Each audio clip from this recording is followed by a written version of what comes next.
U sub, we've done a lot before, but for inverse trig, it's a little complicated. So I want to make sure you get a good amount of practice on this because they're pretty tough.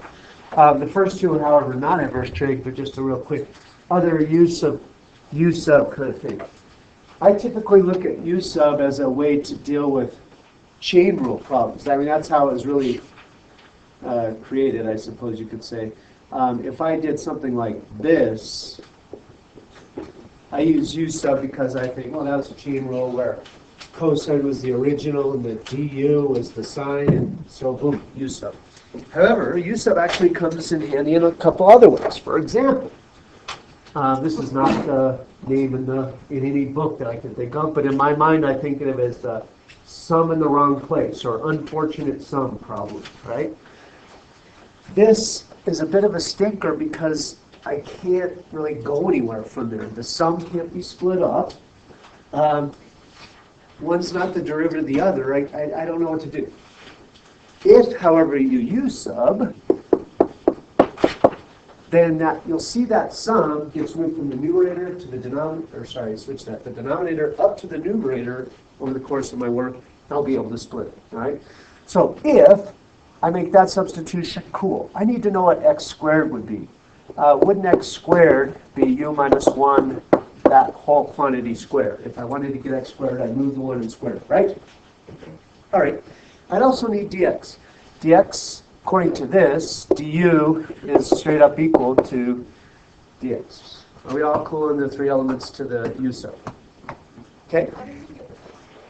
I should have done that in 2 steps, sorry. To get x, I move the 1. And then to get squared, I squared both. Cool? And then the du dx statement was just from the original problem. All right. Now with that substitution, you'll see something amazing happen. The top now becomes the sum, and the bottom is just a normal u. Now because of that, because the sum is now in the denominator, or in the numerator, I keep saying the wrong word, I can split it. And my handwriting's atrocious. So if I were to square that out, it would be u squared minus 2u plus 1 all over u. And then any sum in the numerator can be split up into separate terms. So this becomes the same as the integral of u minus 2 plus 1 over u. Then I can integrate. What's the antiderivative of u? 1/2 u squared, n of 2. And of 1 over u. Natural log of the absolute value of u plus c. Am I done, or sub back? Sub back. Okay. So 1/2 x plus 1 quantity squared minus 2 times the sum of x plus 1 plus the natural log of the absolute value of the sum of x plus 1 plus c. So you can see that what seemed like a fairly straightforward integral, actually the antiderivative is pretty hairy. You with me? All right. With that in mind, try that same principle on the next one. I think you can see why U sub is so beautiful. You definitely don't want to expand x plus 1 to the 50. And then multiply by an x to go term by term. U sub makes all that problem of to the 50th and an x. If it was just to the 50th, cool. But with the x, that's 2 different terms. You use sub to deal with it. So try a U sub to move the sum, and you'll see it'll work great.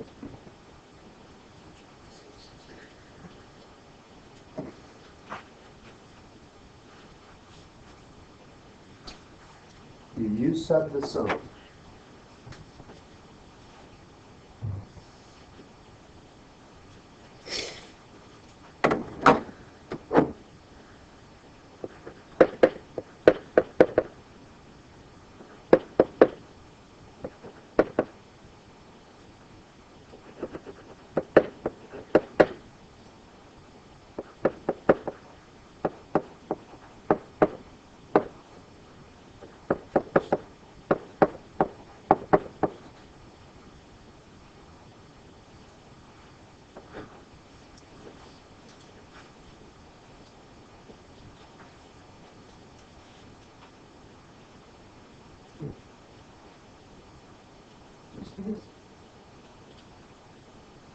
Who was the last problem with equation?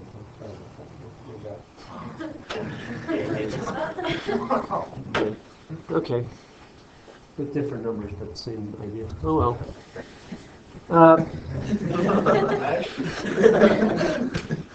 Didn't intend for that. But if you had your eyes open, good for you. You deserve to be rewarded. All right. So with the substitution, did you let u equal x plus 1? Okay. You have this to sub for. That'll be u to the 50th in a minute. Great. X you have to sub for. So you need to find what x would be in u terms. X is u minus 1, right? Du would be straight up dx. That's nice. I didn't have to tweak anything there. And then for definite integral, you have to change the limits of integration to fit u. A definite integral you don't sub back because you changed the limits for u. It is not okay to leave the limits the same and sub back. That is bad math. On the AP test, and any professor will absolutely rip you because the minute you use a mixture, you've said something that is no longer true. So this should become 1 to 2 of u minus 1 u to the 50th du. Is that what you got? Okay. It's not? Did I do something wrong? Oh, yeah. I just did it. Oh, okay. Now, seems like it's not a lot more simple, but is it way better? Well, now you can distribute. Because that 50th power is now outside the sum, you can distribute and call it 1 to 2. Uh-oh, this is going to be really big. Oh, well. U to the 51st minus u to the 50th du. I think we'll probably just leave it unsimplified once we get the numbers in. What's the antiderivative of u to the 51st? 1 over 52 u to the 52nd minus 1 over 51 u to the 51. From 1 to 2, I'm going to finish my fundamental theorem and call it good. I get 2 to the 52nd over 52 minus 2 to the 51st over 51 minus 1/52nd minus 1/51st. Obviously, I didn't design the problem very well. I thought, well, I'll just make them 0 to 1, and we can do that. Unfortunately, I didn't bank on it and changing it to 2. So, oh well. It's good. Are you with me, the concept? Are we good? Okay. All right, then. Now, here's the thing. Arctangent and arcsine are big and famous, and sometimes they're all set up pretty clean. However, sometimes they're not set up clean. You have to do a little bit of changing to make it fit the normal U sub or the normal blueprint. Now, first and foremost, then, over the course of the next 8 problems or so, you're going to be looking to use one of these two. The 1 over the square root of 1 minus is arcsine, and 1 over the sum of the squares is arctangent. If, however, there's other stuff going on, you have to adapt it to make it like those. So, an easy case is if there's a 2 up. That's pretty easy. What would you do? Just put it out front and anti-differentiate. So this answer would be 2 arc cosine or tangent? Tangent of x plus c. Easy enough. Okay? By the same kind of thought process, that one feels like a root and a subtraction, so that's probably arc sine. -5 can be brought out front. Negative arc sine of x, but this one is definite integral, so we're going to have to deal with that. Oops, I don't know why I did that. What's arc sine of a half? At what angle is sine a half? 5/6. Wonderful. What is arc sine of negative root 3 over 2? Negative pi over 3. It must be drawn in the 4th quadrant from negative pi over 2 to pi over 2. That's negative 5 times pi over 6 plus pi over 3. What's the common denominator? 6. So I get pi over 6 plus 2 pi over 6, which is 3 pi over 6. So my final answer is negative 5 pi over 2. Do you concur? Okay. Now, things start to get yuck when there is not this 1 here. The whole blueprint for the antiderivative is based on there being a 1 there, and if there's not, you need to make the 1. You need to make the 1. You can do that by factoring. For example, in this case, I can factor out a denominator 3, or I guess 1/3, depending on how you look at it, and then call this arctangent. So maybe 1/3 arctangent from 0 to 1. What's arctangent of 1?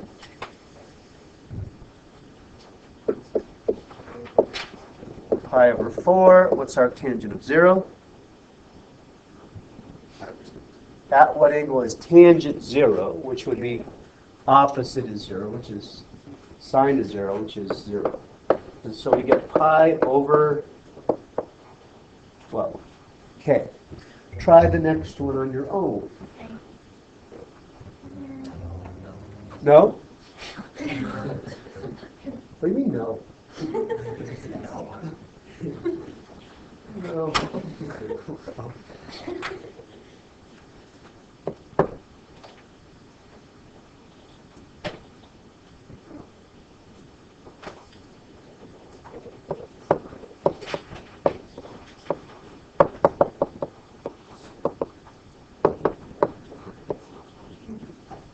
What'd you get? 1/2 arc sine of x plus c, right? In that case, the greatest common factor got square rooted, and so we have a half. Cool? Okay. Now then, those are nice because there was a greatest common factor that is identical for both terms. If, however, they're not identical, well then, yeah. Here, for example, I still want to make the 1. Okay, I want to make that 4 to a 1, so I'm still going to factor a 1/4 out. The problem, however, is that while the 1 is super, the x squared is not so super. What is it? X squared over 4. Do you agree that if I distributed the 4 back, I would be right back where I started, which is the hallmark of good factor? Yeah? Okay. Well then, it's a little more complicated than just straight up 1 over 1 plus x squared. It's more like I have to make the u kind of thing. So here we're going to do a little u sub. This is supposed to be u squared. So I'm going to let that which is here be u squared. So I'm going to call this, that's supposed to be u squared. And I'm going to replace x squared over 4 with a plain old u squared. However, that makes for a little mess here because as far as dx and du are not the same. If I say this is u, then isn't u x over, or sorry, if u squared is x squared over 4, then isn't u x over 2? And therefore, what's du? 1/2 dx, and so what's dx? 2 du. And so with my substitution, I have a 1/4 out front. That's still there. I factored it out. The dx gets replaced by 2 du, and you can most definitely bring that 2 out front if you like. And the bottom now is a nice 1 plus u squared. You see where I'm coming from? Yes. Okay. The 2 and the 4 obviously then could be simplified to a half, and then what is 1 over 1 plus u squared? Arctangent of u, but that does need to be subbed back for, so finally it's 1/2 arctangent of, what is u? X over 2. All right.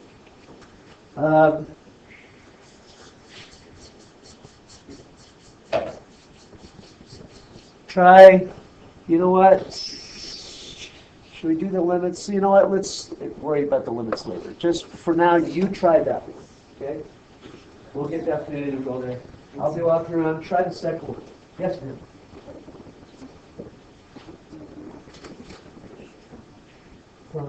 So I went, don't look back here. When I factored out the 4, this became x squared 4. This is where I'm trying to get to. This is what I'm supposed to. So I said this is one.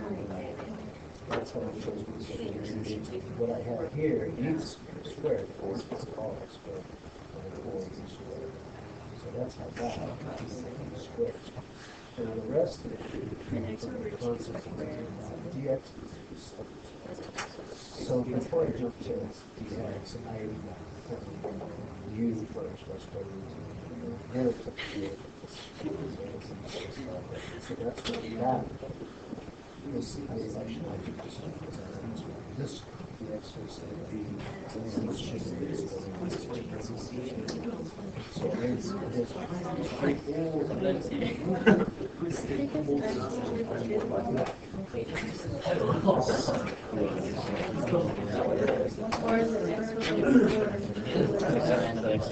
Okay. So, did you factor out a 1 over root 4, which is really 1/2. I don't know whether I should do that in one step or two. Root 4, 1 minus x squared over 4 dx, yeah? So it becomes a 1/2. And inside now is a big mess, right? So what's your substitution? You're going to remember the plan here is 1 over 1 minus u squared is arc sine. So I need to make that u squared. So I'm going to let u squared equal x squared over 4, right? Therefore, u is x over 2, and du is... Okay. Oh, sorry. My bad. Root 4, if you got root 4, so why is there 4? Why is this 4? Yeah. If I were to take, let me say it this way. If I were to take 4 minus x squared and factor out a 4, if I divide a 4 out of each, then it's a 1 there and an x squared over 4. Right. So isn't root 4, so what is it? It's, Oh, and you square it. yeah, it's, yeah. Okay? Okay, so d2 du is dx plus, and my substitution then becomes 1/2 stays there, dx is replaced by 2 du, and the root becomes 1 minus u squared. You follow? Or no? Okay, the 2's divide out, and the antiderivative is arc sine of u plus c. And there I finish with replacing. Do I replace with x squared over 4 or just x over 2? X over 2. That's your antiderivative. The 1/2 went away because of the 2 du that I had. Oh, Okay? Okay, look at the next one. It doesn't scream, this is where they start to get a little complicated. It doesn't scream arctangent to you. It doesn't look like the normal or arcsine, but it is. This is like e to the x over 1 minus e to the x quantity squared. At the very least, it screams u sub because it looks like a function within a function. Maybe not arcsine so much right now, but definitely u sub. So what would you let u equal? Oh, actually, do I even need to? So you could just do this with the u sub without, couldn't you? yeah. Oh, poop, this isn't an arcsine problem. Actually, you could do it two ways. So did you, let's say we tried this without any of this arcsine. What's u? 1 minus e to the 2x. I guess maybe we didn't even need to do this. Maybe this is a bad problem. What's du then? Oh, well, maybe we do have a little bit of a problem. Maybe I did make a bad problem. What is du? E to the 2x times 2 dx, yeah? Negative, yes. Sorry, thank you. Now, the 2 is obviously not a problem. We're fine. But there is no way no way you're going to make that 2x into an x. There's no way. Okay?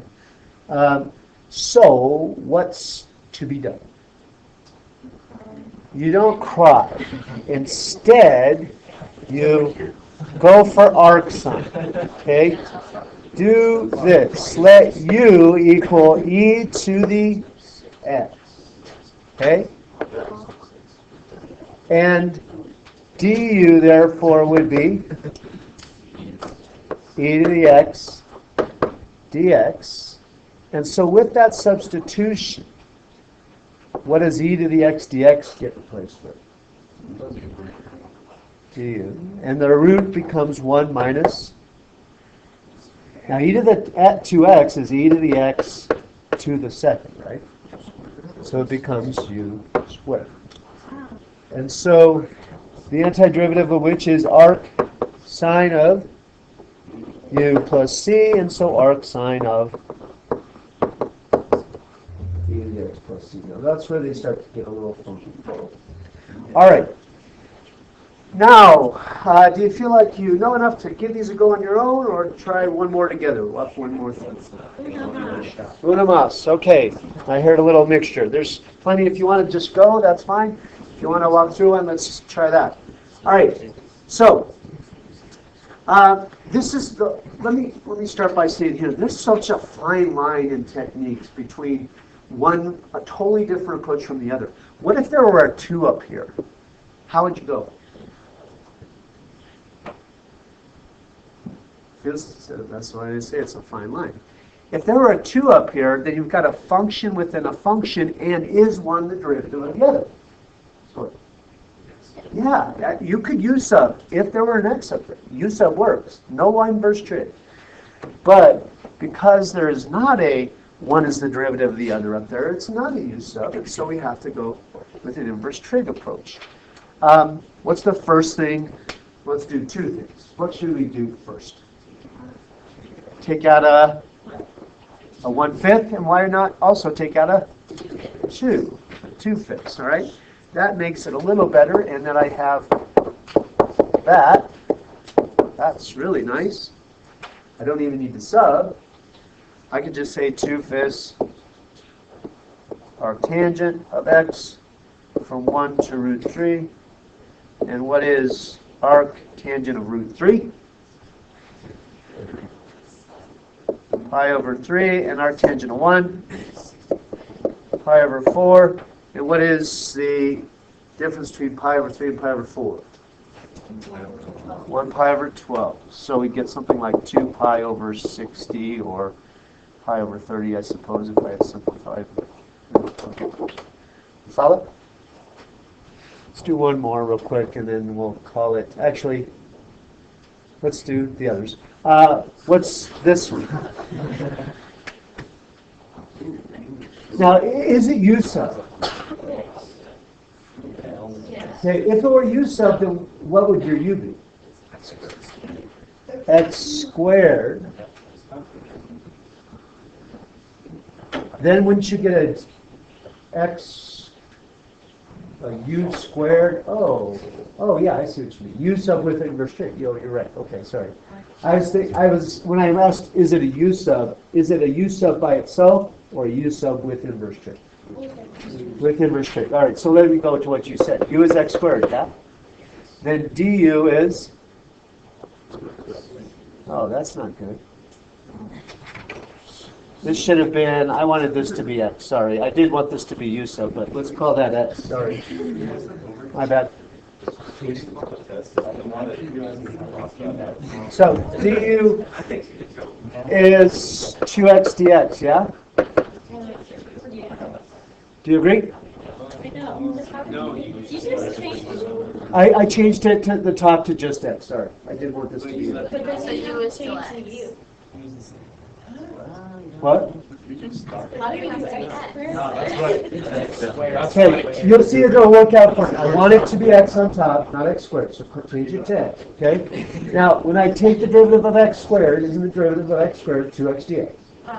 Okay? And therefore, x dx is 1/2 du And so with substitution, what does it become? 1/2 du up top over 1 minus x to the 4th is x squared squared, so u squared.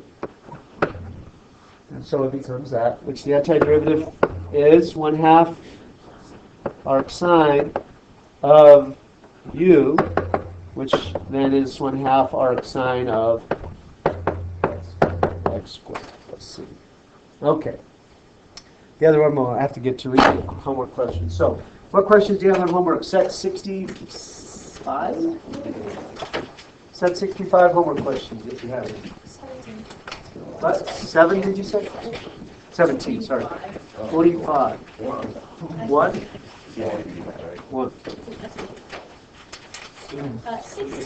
16. Did you say 6 or 16? 16. Okay. Okay, here we go. I can't hear you. 65, 17. Yeah, so 16 and 17 go together, so we'll do those together. 16 and 17.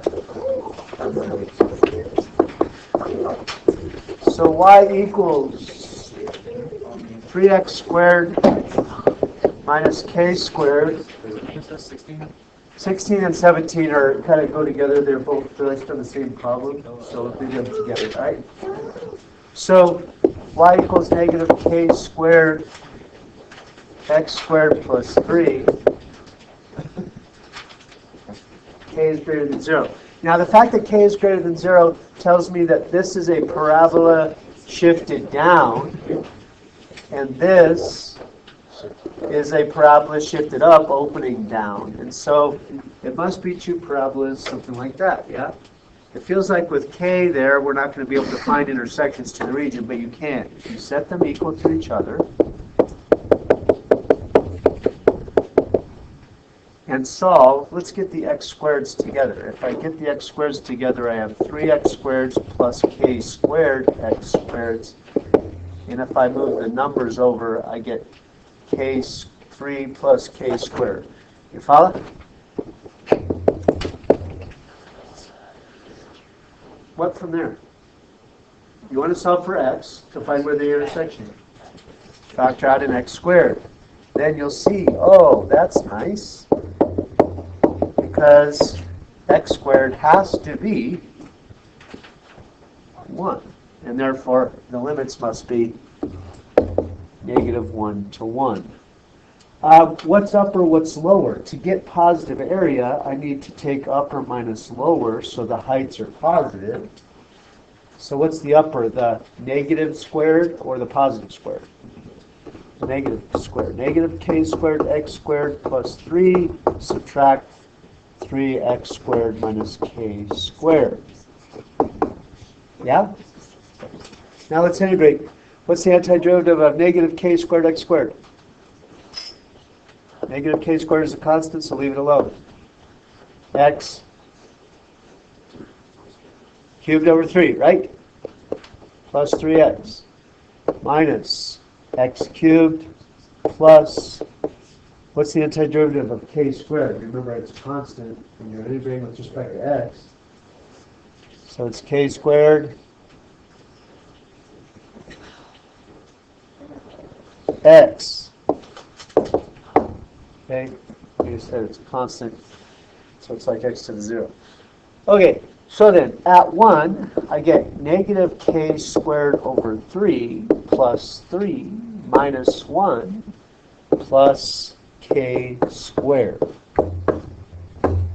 At -1, this would be -1/3, so it would be k squared over 3, negative times a negative, minus 3 plus 1, and minus k squared. Hi. Thank you. Have a nice day. All right. Combining like terms. What's negative k squared over 3 minus k squared over 3? Negative 2k squared over 3. What is 2 minus -2? 4. And what is k squared minus negative k squared? 2k squared. What's 2k squared minus 2/3 k squared? 4/3 k squared plus 4. That's as good as you're going to get. I think, is that 16 or 17? That's 16 part A. Holy goodness. Did I, what? Oh, that's part A. That's the region R. Okay, no, B is just a little bit. B is find the value of K to make R 7. So if R is 7, then K must be 3 equals 4/3 K squared. 9 equals 4k squared. So k, they did say k is greater than 0, so just take the positive. K is 3/2. Okay, that was a humdinger. Note to self, make a bigger box for that problem. Phew. Okay, 17 builds off that in some fashion. What does 17 ask for? Oh, it's related rates, okay? So this actually will be much easier, don't worry. 17 says if R is increasing at a constant rate of 3 square units per second, that means dr dt is positive 5 square units per second. If R is increasing in area, then it must be the case that K is growing and making the bigger region. So you're supposed to find what is dk dt when A is 15. Well, look right here. If R is 4/3 k squared plus 4, how am I going to get to all this stuff? Take the derivative with respect to t. So dr dt equals something like 8/3 k dk dt plus 0. And sub it, you're good. Okay? 25.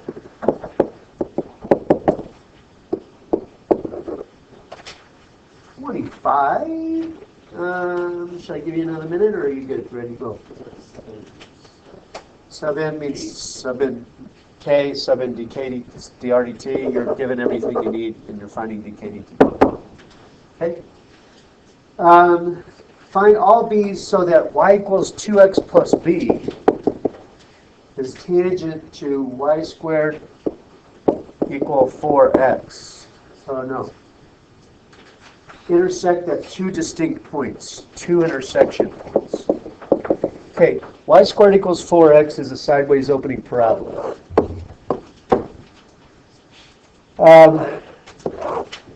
Y equals 2x plus b would be a line with a slope of 2. You can see that depending on where the line was drawn, you would get 2 intersection points, or even possibly 1 intersection points, or no intersection points. So we're trying to find what's the y-intercept to the line, so the line meets twice, yeah? You pretty much do it analytically, though, not graphically. So you want, shall we solve for x or solve for y? Let's go with x. X is y squared over 4, yeah? So if that goes in there, then you get y equals 2 times y squared over 4 plus b. Now what I'm looking at here is y equals 1/2 y squared plus b. Think of this as a quadratic formula problem, and you're trying to say, I need 2 solutions. When in a quadratic formula, you're only going to get 2 solutions if the root is what? Positive, okay? If it's 0, then plus or minus doesn't matter, you get 1 solution. If it's negative in here, then it's not real at all, you get no solution. And so you need the inside of the root. So now you set the b squared minus 4ac of the quadratic formula to positive.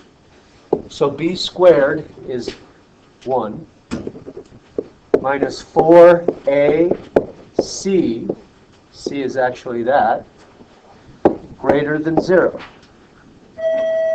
Solve for b, boom, you're good. Okay? You're forcing the quadratic formula to have two real solutions by setting the radical greater than 0.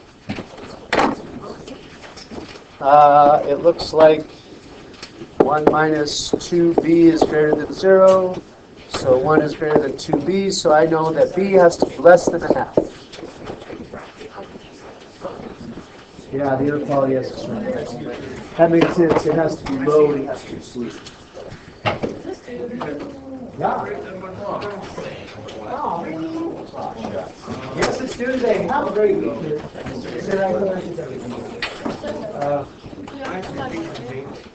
Yeah, in fact, if you I know, I can be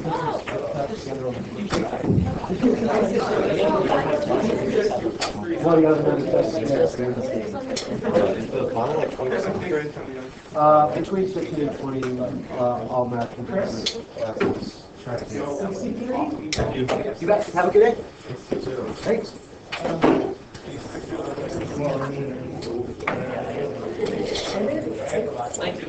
You're welcome. Have a good weekend.